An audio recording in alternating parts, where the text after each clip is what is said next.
bit early today. We'll wait, make sure everybody is sit over here so we can get out online. Are we good to go? All right, folks, Dr. Hopes and Steve Litschauer again to let us know the update as of 2 o'clock. Thank you, and the update for this afternoon. Number one, shelter in place. The winds are going to continue to get stronger and stronger before they begin to lighten up sometime tomorrow. So you are exactly where you're going to be for the next 18 hours or so. More than 5,120 evacuees are now in Manatee County shelters in our schools, and the rapid ramp up it was through that period of time from 8 o'clock to 10 o'clock this morning when people began to realize that this was a serious storm. Our first in teams are pre-staged and ready to deploy when it is operationally safe. As I mentioned before, these 7 teams, and we're soon to add 2 additional utility teams, and I'll get into that later, fully staffed, outfitted with a fire truck, bulldozer, bus, and EMS unit, are staged at strategic locations around the county so that once the winds subside, they can make initial assessments and rescues if necessary, and then aid in our recovery efforts. Power outages. As of 2 p.m., Florida Power and Light is reporting 25,000 power outages with 4,300 restored. In utilities, 15% of the lift stations in the county don't have power. Lift stations are what lift the solid waste out of your sewer system and move it away. So when those lift stations are down, we can't move stuff away. So be sure you judiciously use the flushing mechanism when it's absolutely necessary. That will buy you some additional time. Keep in mind that our staff are in lockdown too. They are sheltering in safe places, so they are not getting out to address these issues when they arise. They will when it is safe to leave, when we also notify you that it is safe to leave. As we begin to prepare what happens after the storm, we want to remind all of our residents and visitors, when it's time to leave, turn around, don't drown. When you come upon standing water, do not drive through it unless you are absolutely certain of the depth and you're certain that a large pothole or sinkhole didn't get created underneath it. Best thing to do is detour around or turn around standing water in the road. Watch for down power lines. We have a number of down power lines already, and keep in mind, we are just dealing with tropical storm winds. We haven't even begun to get Category 4 hurricane winds. That is yet to come. There are traffic signals that are dangling. We can see that on our traffic cameras. There are down power lines. We have power in a number of county facilities, like the lift stations that is out. So you are going to wake up tomorrow to a very different landscape. Those of you that have generators, be sure those generators are being operated outside of your home where there is fresh air to exchange, and they are not near any kind of air intake coming into your house. Don't lift up your garage door and put your generator out in your garage. That will not get rid of all the carbon monoxide. Generators should only be run outside, away from any possibility of those fumes getting into your home. Do not venture out until the public officials notify you that it is safe to leave your home. The eye of this hurricane is quite large. There will be many areas underneath the eye where you will think the sun has come out and it's time to play. The sun will only be shining for a brief period of time, and it's going to be surrounded by an eye wall that is going to pass through a second time. So please, until we notify you Our public officials in the county where you reside notify you that it's safe to leave your shelter or your home. Do not stay in your home. Don't be a disaster tourist. Don't be a disaster tourist. There will be much work that must be done after the winds leave and we're able to get out and do our assessments. What will slow our efforts down is if everybody gets on the road, drives around to look for yourself about what damage has been done. That is a disaster tourist. Don't get out and ride your bike around and see what's going on, or your cars. Take care of whatever necessary business you need to take care of, and allow us as much freedom on the roads and the like to get the work done that we need to do to get our community back to where it was before the storm. You are putting yourself in harm's way if you venture out for the purposes of gawking at the damage. I know we're all going to be curious, but you've got great news coverage, you've got social media, you don't necessarily have to go out and see it for yourself.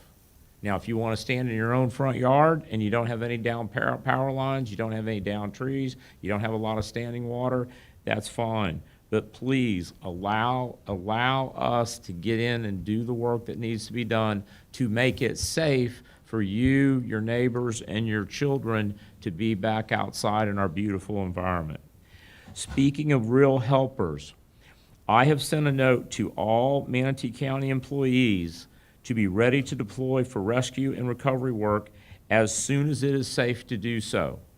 All county employees, not just those ones that may be assigned to the EOC or those that have utility jobs, but I have asked every single employee, and we're 2,000 plus, to be ready and available as soon as the winds subside so that we can deploy every person in Manatee County government that is able, physically able, to contribute to the recovery effort, to be available sometime around 11 o'clock tomorrow morning.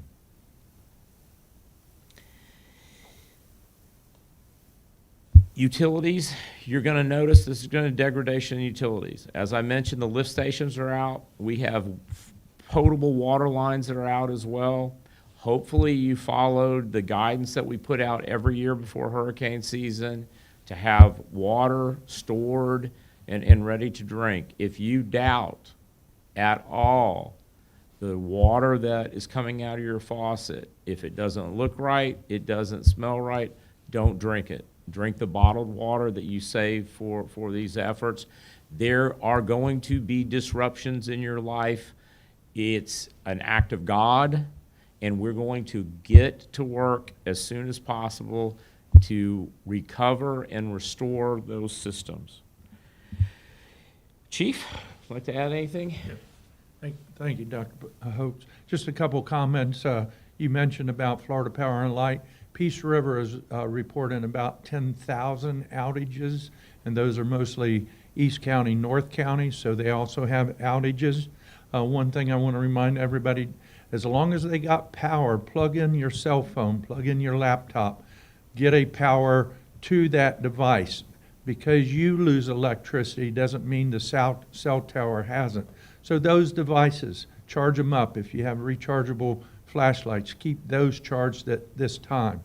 But again, listen to us when it's safe to return. We don't want anyone injured or die right after the storm. Statistics show more people are injured and die after the storm than during the storm. So please take our heed, pay attention, be safe. Thank you, Dr. Hopes. Thank you. Any questions? Yeah, Dr. Hopes, can you kind of talk about a little bit more about the staff that you've asked to volunteer for rescue efforts? What can civilian employees do to help? So, any number of things. There are, first of all, communications. Taking those 311 calls. You can imagine the exponential increase in calls we're going to have to deal with. And so we can utilize employees for that. Assisting with debris pickup. And really just rolling up our shirt sleeves and getting out there and getting to work and doing the work that matters for all of the residents in Manatee County. We're all going to have to pitch in together, and I will ask Community and Veteran Services to be prepared to take volunteers from the general community who want to come together in an organized fashion to assist with this, because we're going to have everything from just basic cleanup, debris that will need to be picked up. We engaged 4 contractors before the storm to be available to begin that cleanup effort. And so we didn't risk just contracting with one. We contracted with 4 different companies to get in and help clean things up. But as we move forward through the weeks to come, we will be working in an organized fashion to deploy employees where the need is greatest, and to organize a process whereby members of the community who have some time and would like to assist in the recovery effort can work through the county to do so. Where would those people go that want to get involved and help? I'll get with the Director of Community and Veteran Services to come up with a mechanism to get people to register and where to meet. It's going to take us a few days to get organized, but based on these early reports of the damage that's already being done with just a tropical storm winds, and keep in mind, we haven't gotten the water storm surge yet. That's going to come as the hurricane passes and goes to our north. That's when the water's going to come in, and we're going to see a lot more flooding and a lot more disruption there.